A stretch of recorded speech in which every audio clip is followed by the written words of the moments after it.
Bismillahirrahmanirrahim. Assalamualaikum warahmatullahi wabarakatuh. Subahul khair jami'an. Ahlan wa sahlan fi video ta'allumil yaum.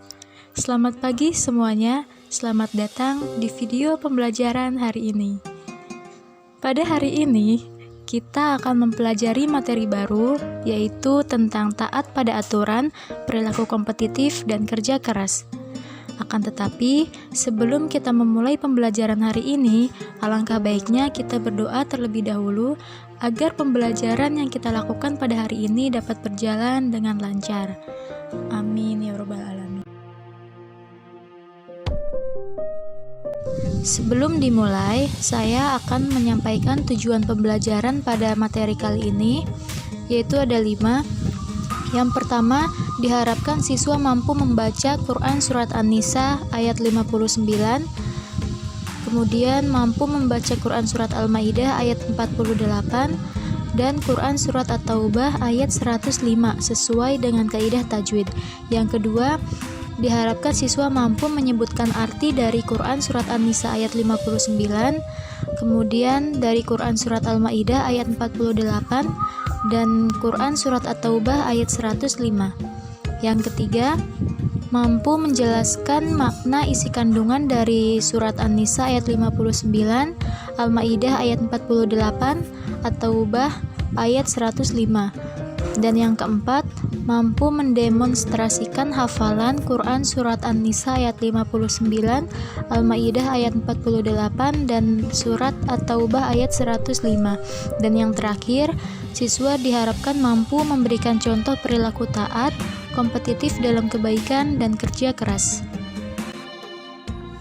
Oke, mari kita simak materi pada hari ini, yaitu ada 3. Yang pertama, taat kepada aturan. Yang kedua, kompetitif dalam kebaikan. Dan yang ketiga, etos kerja. Pada pembahasan pertama, kita akan membahas mengenai taat kepada aturan. Sebagaimana yang kita ketahui, taat memiliki arti tunduk, tidak berlaku curang, atau tetap setia. Sementara aturan memiliki arti tindakan atau perbuatan yang harus dijalankan. Jadi, jika keduanya digabungkan, maka dapat dipahami bahwasannya taat pada aturan yaitu sikap tunduk kepada segala tindakan atau perbuatan yang harus dijalankan, baik itu peraturan yang ada di sekolah, di rumah, masyarakat, atau di tempat-tempat lainnya. Nah, mengapa kita harus taat pada aturan? Karena setiap aturan pasti memiliki tujuannya masing-masing, alias aturan dibuat agar menjauhkan kita dari bahaya atau perbuatan yang tidak baik. Oleh karena itu, aturan apapun yang dibuat oleh siapapun harus diikuti dengan baik dan benar selagi itu menunjukkan kepada amar ma'ruf nahi munkar atau mengerjakan kebaikan serta menjauhkan kepada larangan. Terlebih apabila aturan yang datangnya itu dari Allah Subhanahu wa taala yang tertulis dalam Al-Qur'an dan Nabi Muhammad SAW yang tertulis dalam hadis, maka hukumnya wajib diikuti karena darinya kita tidak akan menemukan aturan yang mengarah kepada kejelekan atau keburukan.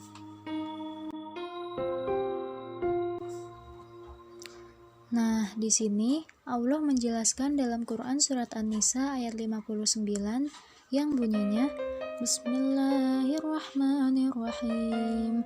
Ya ayyuhalladzina amanu ati'ullaha wa ati'ur rasula wa ulil amri minkum fa in tanaza'tum fi syai'in farudduhu ila Allahi war rasuli in kuntum tu'minuna billahi wal yawmil akhir dzalika khairu wa ahsanu ta'wila. Yang artinya, wahai orang-orang yang beriman, taatilah Allah dan taatilah Rasul dan ulil amri di antara kamu. Kemudian, jika kamu berbeda pendapat tentang sesuatu, maka kembalikanlah kepada Allah dan Rasul jika kamu beriman kepada Allah dan hari kemudian. Yang demikian itu lebih utama dan lebih baik akibatnya. Nah, dalam ayat tersebut Allah memerintahkan kepada kita untuk menaati perintah Allah Subhanahu wa taala, perintah Rasulullah SAW dan ulil amri. Nah, di sini ada beberapa pendapat perbedaan mengenai makna ulil amri, ada yang mengatakan bahwa ulil amri memiliki makna umaro, yang artinya pemimpin atau yang memiliki kekuasaan. Namun ada pula yang menafsirkan bahwa ulil amri itu adalah ahlul ilmi dan ahlul ilm wa fiqh, yaitu ahli ilmu dan fikih. Ada juga yang mengatakan bahwa ulil amri adalah sahabat-sahabat Rasul, dan ada pula yang menyempitkan makna ulil amri sebagai dua sahabat Rasul, yaitu Abu Bakar dan Umar. Meskipun begitu, apapun pendapat yang kita pilih dalam memaknai ulil amri, kita harus tetap mematuhinya. Namun perlu diperhatikan bahwa perintah taat kepada ulil amri ini tidak digandengkan dengan kata taat sebagaimana kata taat yang digandengkan dengan Allah Subhanahu wa taala dan Rasulnya. Quraisy Shihab, seorang mufasir Indonesia, memberi ulasan yang menarik bahwa tidak disebutkannya kata taat pada ulil amri untuk memberi isyarat bahwa ketaatan kepada mereka tidak berdiri sendiri, tetapi berkaitan atau bersyarat dengan ketaatan kepada Allah Subhanahu wa taala dan Rasulnya. Artinya, apabila perintah itu bertentangan dengan nilai-nilai ajaran Allah dan Rasulnya, maka boleh saja bagi kita untuk tidak mengikuti aturannya. Oke, kita lanjut pada subbab kedua, yaitu mengenai kompetitif dalam kebaikan. Islam selain mengajarkan berbuat baik, Islam pun mengajarkan kita untuk berlomba-lomba dalam kebaikan atau kompetitif dalam kebaikan. Perintah kompetitif dalam kebaikan ini tentunya bertujuan agar kita senantiasa segera melakukan kebaikan dan meningkatkan kualitas kebaikan pada diri kita masing-masing. Kebaikan yang diajarkan Islam tidak hanya dalam beribadah, akan tetapi kebaikan dalam bermuamalah juga, ya, atau dalam berinteraksi dengan sesama manusia. Jadi antara dunia dan akhirat itu harus seimbang. Contohnya, sikap kompetitif dalam beribadah berarti adanya keinginan pada diri kita untuk selalu meningkatkan kualitas ketaatan dalam beribadah. Tidak mudah merasa puas dengan hanya melaksanakan ibadah-ibadah wajib, tetapi juga kita selalu semangat meningkatkan kualitas ibadah kita dengan melaksanakan ibadah-ibadah sunnah yang diajarkan Rasulullah. Nah, jika Rasulullah SAW melarang kita mencontoh dalam hal harta atau dunia, beliau mengajarkan kita untuk senantiasa melihat dalam hal ibadah atau akhirat. Artinya, kita harus mencontoh tingkat ketaatan ibadah orang-orang soleh. Nah, contoh lain, misalnya dalam sikap kompetitif dalam kehidupan bermasyarakat, berarti adanya keinginan pada diri kita untuk merubah tatanan kehidupan bermasyarakat agar lebih baik dari sisi materi dan non-materi, atau dari sisi lahir dan batin. Nah, sikap kompetitif ini akan membuat kita selalu ingin menjadi yang terdepan dalam membangun dan memberikan kebaikan bagi masyarakat. Secara tidak langsung, kebaikan itu pun akan berdampak pada diri sendiri. Kita akan melatih dan membiasakan diri berbuat baik kapanpun, dimanapun, dan dalam kondisi apapun. Oleh karena itu, mulai saat ini mari kita berlomba-lomba dalam kebaikan. Kita tidak boleh menunda waktu untuk berbuat baik karena kita tidak selalu mempunyai kesempatan dalam melakukan kebaikan. Dengan begitu, siapa tahu dengan berbuat baik yang kita lakukan, maka akan memotivasi orang lain untuk berbuat baik pula. Karena saya pernah mendengar ada kata-kata mutiara yang seperti ini, berbuat baiklah kepada siapapun sehingga orang lain merasa enggan melakukan keburukan ketika bersama kita.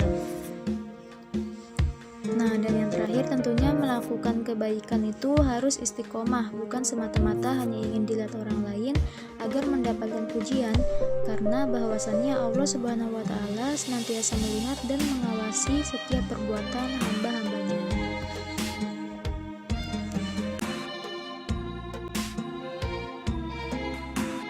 Selanjutnya, dalil tentang kompetisi dalam kebaikan. Nah, di sini Allah menerangkan dalam Quran surat An-Nisa ayat 2 yang bunyinya Bismillahirrahmanirrahim, wa ta'awanu 'alal birri wat taqwa wa la ta'awanu 'alal itsmi wal 'udwan, yang artinya, dan tolong-menolonglah kamu dalam mengerjakan kebajikan dan takwa, dan jangan tolong-menolong dalam berbuat dosa dan permusuhan. Quran surat Al-Maidah ayat 2. diri sendiri dengan melakukan hal-hal baik dari yang terkecil sampai dengan yang terbesar. Oke, kita lanjut pada subbab yang ketiga, yaitu mengenai etos kerja. Nah, etos kerja di sini didefinisikan sebagai sikap kepribadian yang meyakini bahwa bekerja itu bukan saja untuk memuliakan dirinya, menampakkan kemanusiaannya, melainkan juga sebagai suatu manifestasi dari amal soleh, sehingga bekerja yang didasarkan pada prinsip-prinsip iman bukan hanya menunjukkan fitrah seorang muslim, melainkan sekaligus meninggikan martabat dirinya sebagai seorang hamba Allah yang amanah dan bertanggung jawab. Apabila kita menganggap bahwa bekerja adalah sebagai fitrah manusia, tentu hal tersebut akan menimbulkan efek malas dan tidak mau mendayagunakan seluruh potensi diri untuk menyatakan keimanan dalam bentuk amal. Maka dari itu, setiap muslim seharusnya tidak asal bekerja, mendapatkan gaji, atau sekedar menjaga gengsi agar tidak dianggap sebagai pengangguran. Karena kesadaran bekerja secara produktif serta dilandasi semangat tauhid dan tanggung jawab merupakan salah satu ciri khas dari karakter kepribadian seorang muslim. Oleh karena itu, gunakan prinsip bahwasannya bekerja adalah salah satu bentuk amal soleh yang tentu akan diminta pertanggungjawabannya oleh Allah Subhanahu wa Ta'ala. Maka tidak ada alasan bagi seorang muslim untuk menjadi malas atau menjadi pengangguran, apalagi menjadi manusia yang kehilangan semangat berinovatif. Selain itu, seseorang juga harus menyadari bahwasannya manjada wajada, barang siapa yang bersungguh-sungguh maka ia akan dapat. Artinya, apapun bentuk usaha yang sungguh-sungguh dan diniatkan karena Allah Subhanahu wa Ta'ala, insya Allah tidak akan pernah mengecewakan.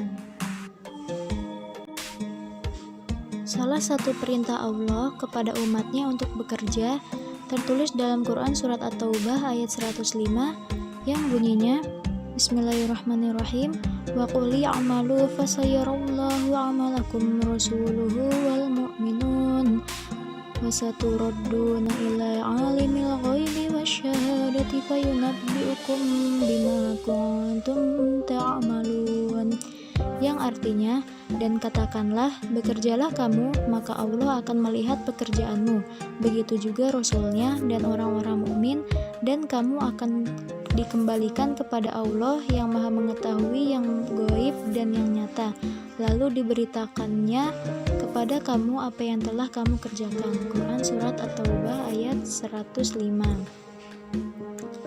Nah, dalam surat tersebut bahwasannya Allah memerintahkan kepada kita untuk semangat dalam melakukan amal soleh sebanyak-banyaknya, karena Allah akan melihat dan menilai amal-amal tersebut, dan pada hari akhirnya seluruh manusia akan dikembalikan kepada Allah dengan membawa amal perbuatannya masing-masing. Mereka yang berbuat baik akan diberi pahala atas perbuatannya itu, dan mereka yang berbuat jahat akan diberi siksaan atas perbuatan yang telah mereka lakukan selama hidup di dunia. Itu dia pembahasan kita kali ini. Semoga apa yang telah saya sampaikan bisa bermanfaat untuk kalian semua, dan semoga kalian bisa memahaminya. Kurang lebihnya mohon maaf. Terima kasih atas perhatiannya. Wassalamualaikum warahmatullahi wabarakatuh.